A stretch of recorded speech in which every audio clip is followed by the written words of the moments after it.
Our dear graduates, please welcome our commencement speaker, Cara Patria David Cancio, whom we know as Miss Cara David.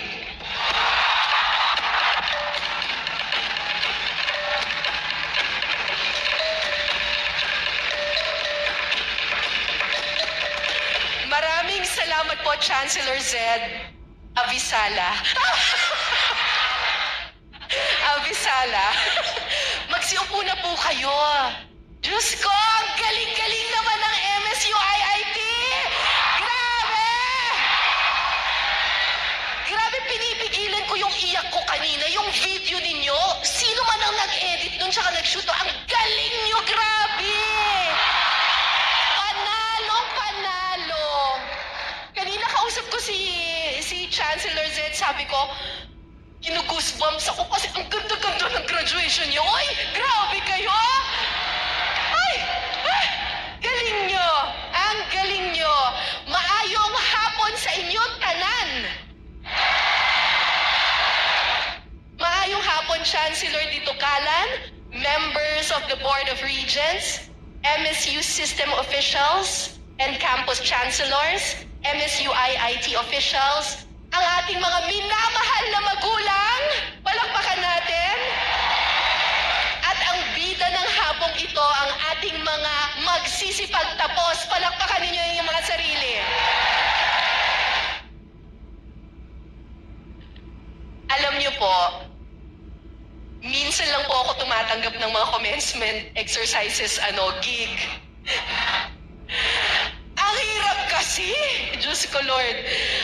Para sa akin kasi, isa sa mga pinakamahirap na speeches ay yung graduation speeches.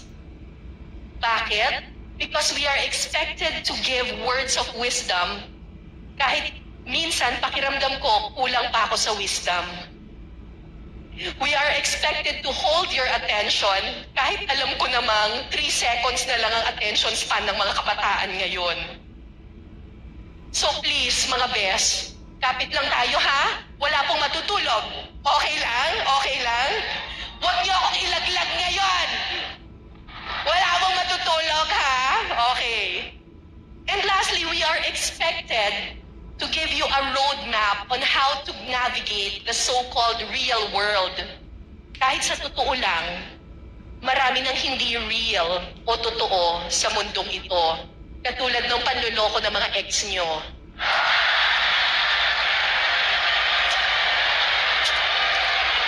Diba? Sakit! Mga matatamis na salita ng mga ex nyo, hindi na real yung mga yan. Sinong nakarelate? But seriously, I am 51 years old, kahit na mukhang 35. Charot ba or rather, chares?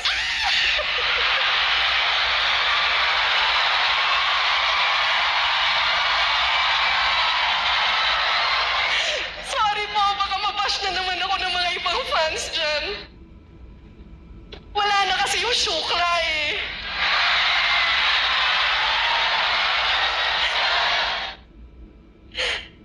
I am 51 years old but I still feel like a child. Marami pa akong hindi nalalaman. 30 years na akong journalist pero takot pa rin ako sa maraming mga pagbabago sa mundo. I am an assistant professor at the university pero ako pa rin ay isang estudyante ng buhay. Tulad ninyo, I am still trying my best to navigate the real world. At hindi ko pa rin ito kabisado at marami pa akong dapat matutuhan.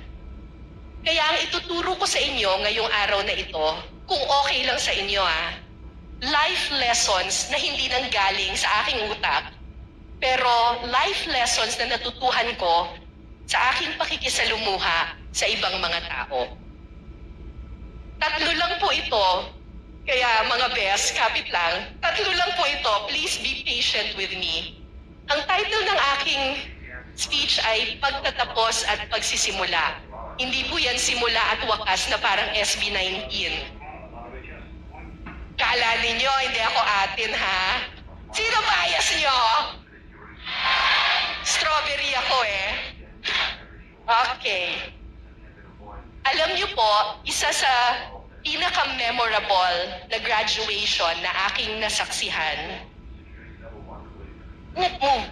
Ay, dapat nag-move na, di ba? Yung nag-move na dito ay, ba't hindi pa nag-move doon? Ha? May iPad ako dito, kala nyo. Click nyo na lang dyan, guys. First slide po. Ayaw mag-move eh. Yun! Okay, bongga. We're back in business. Isa sa pinaka-memorable na graduation na aking nasaksihan ay nangyari noong April 2015 sa... Nag-work na ba to? Hindi pa rin. Click niyo po. Yan. Ay nangyari noong April 2015 sa Subic, Zambales. Kung nakikita niyo po ngayon sa inyong screens, elementary graduation po ng isang batang Aita. Ang pangalan po niya ay Mawe Liwanag. Memorable ito para sa akin kasi yung tatay niya, si Tatay Joseph, yung nasa third photo, natatandaan ko, isang linggo siyang nagpasan ng, Diyos ko, mahigit 100 kawayan, malalaking kawayan, para lang kumita siya ng pera, para lang meron siyang panghanda sa graduation ng kanyang anak. Next slide po. Araw-araw, nagbubuhat ng kawayan yung pamilya Liwanag. Naglalakad sila ng 3 oras mula sa bundok, pababa ng bayan, pasan yung mabibigat na buho, at pasan nila at papasanin nila ang kahit na ano, makapagtapos lang ng pag-aaral ang mga bata. Ito po ay excerpt doon sa documentary na Kawayang Pangarap. Panoorin niyo po ito.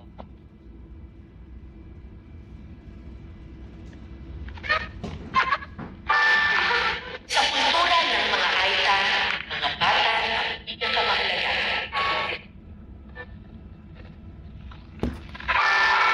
Ang kanilang pangarap ang punot-dulo ng lahat ng paghihirap.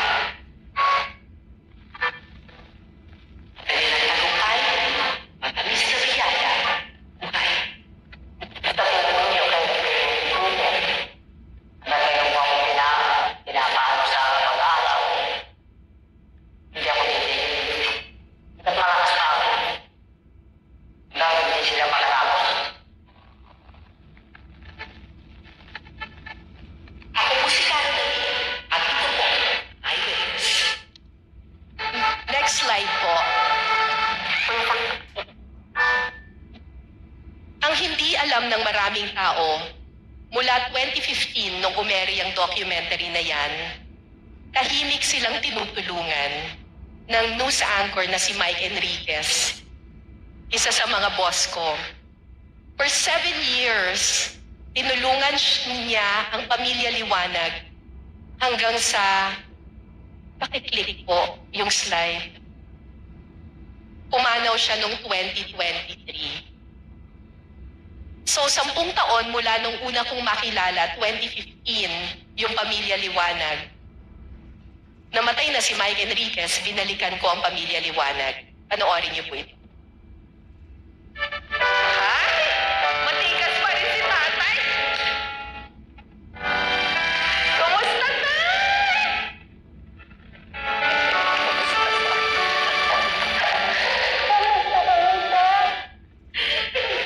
Natatandaan ko itong bahay. Teka, ang kalabaw! Ang kalabaw! Buhay pa ang kalabaw? Buhay po, nasa bundok. Ay, thank God, buhay pa. Si Sir Mike namatay na. Si Mike Enriquez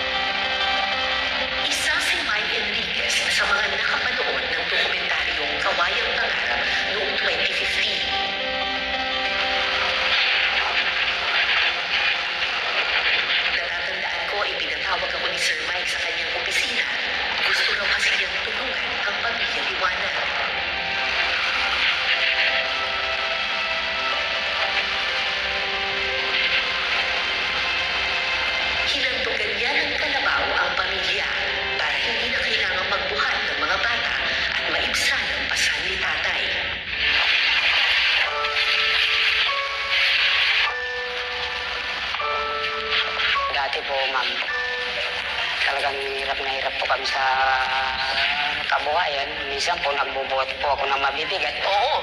Ngayon po, hindi na po dahil may sa tulong niyo po, mayroon na po rin kaming katulong na kahit pa paano po na kalabaw na binigay po ninyo. Eh di ba tanda na rin ang kalabaw ngayon? Matanda na rin po. Oo, pero pwede pang magtrabaho. Opo. Yung anak niya po yung yung pinagtatrabaho po. Pero siya buntis na yung buntis yung kalabaw na inayin po. Ah, so dalawa na ang kalabawan na ninyo? Opo. Dalawa na po, ma'am. Nakakatuwa naman. May kasabihan, kung nais mong humaba ang iyong buhay, matuto kang magbahagi at magbigay. Pumanaw man si Mike Enriquez, buhay ang kanyang alaala sa mga taong natulungan niya. At yung batang si Maui ay papasok na sa kolehiyo sa taong ito. BS Education ang kukunin niyang kurso. Yung batang nagbubuhat ng buho na nakapink kanina, yan na siya ngayon. Magka-college na siya sa pasukan. And so my first life lesson for you today is this. Next slide po. Kung nais mong humaba ang iyong buhay, matuto kang magbigay. And this is true for anything in life. Kung gusto mong humaba ang buhay ng inyong tagumpay, ng iyong kayamanan, matuto kang magbigay sa iba. Kung gusto mong humaba ang buhay ng iyong talento, ang buhay ng iyong kaalaman, matuto kang magturo sa mga tao. Kasi habang buhay ang mga taong naturuan at natulungan mo, buhay din ang alaala mo.